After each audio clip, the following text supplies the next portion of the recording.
Perhaps the most important ingredient in organ study anywhere is the opportunity to work one-on-one with a teacher.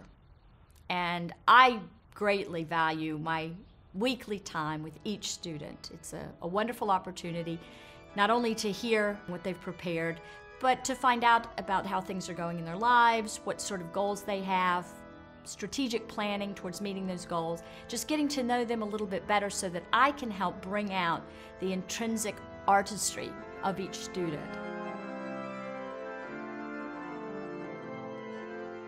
Living in Arizona, I think it's very, very important to explore the cultures around us. And of course, one of the most important is the Hispanic culture. We have a lot of interest in aspects of Mexican culture, and so I've been able to organize a summer academy in Guanajuato where there are 5 beautifully restored 18th century organs, and we have the opportunity to play and perform on these instruments. And the students learn so much in those 10 days.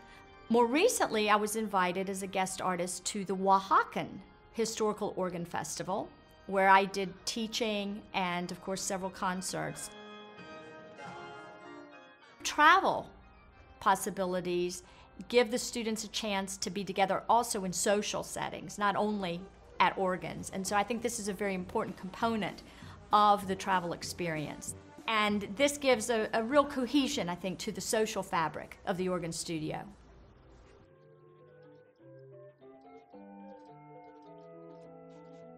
Some instruments are very hard to gain access to, and it's useful if you have a liaison, and I can be that liaison for many of the cultures that we study. I'm also very active in conferences and festivals in Europe. And of course, I'm here now in beautiful Oxford, which is a great treat. And that also can be useful for my students. If I have students who are interested in some of the areas of specialization, then I can sometimes bring them with me or can help make contacts for them.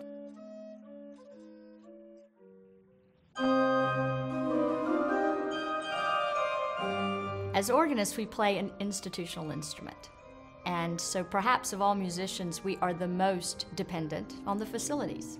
Arizona State University has a splendid array of instruments in different acoustical environments. In the organ hall, we have the instrument built by Paul Fritz in 1991. It's based on North German and Dutch models. It's in a gorgeous acoustic, built especially for this instrument, so really nice reverberation time and yet clarity in the polyphonic lines. It's ideal for playing the music of Buxtehude, Weckmann, and of course Bach. In the back of the hall, we now have a real Italian Baroque organ, built in 1742 by Domenico Traeri for a church in Modena, Italy. And this is a typical Italian Baroque organ, one manual, mean tone tuning, with a short octave. We also have a very important instrument in Gamage Auditorium, which is our large performance space, a 3,000-seat auditorium that was designed by Frank Lloyd Wright. This instrument was built by the Aeolian Skinner Company. It's a marvelous instrument for use with the orchestra, and we have several occasions to use the instrument every year with the ASU Symphony, also with the Tempe Symphony. The ASU Organ Studio is able to use instruments in the local community as well.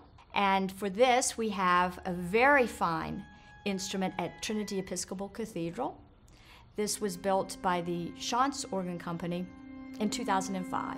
And it's a very large 4-manual with a vast array of sonorous possibilities. The acoustics at Trinity Cathedral are also very fine, very reverberant, and so it's an ideal organ for the music of Messiaen, and it works very well also for the French romantics, such as Franck and Widor.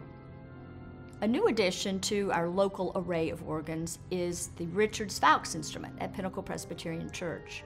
This instrument was built in 2005, and it contains some very special stops that would have been present on Central German organs during the 18th century. A violonbass to die for, just a beautiful stop that imitates the cello, and a very, very lovely array of flutes, some beautiful string stops that help to enhance the timbral possibilities for registering Johann Sebastian Bach's music. we try to emphasize the collaborative aspect of organ playing in the organ studio at ASU, sort of replicating this idea of all the people that it takes. It takes a village to play an organ. And we try to create some of that spirit within the organ studio at ASU. Everyone working to help, even if it's not as a registrant or a bellows blower, but adding input, adding ideas about how we might put together a program. This collaborative spirit, I think, is very, very important for preparing my students for careers. There have never been more possibilities for finely trained organists in the United States. As many new instruments are being built, new congregations being created, my students are working in many different capacities, but in music as organists, and I think that's a great credit to the program that we have at ASU.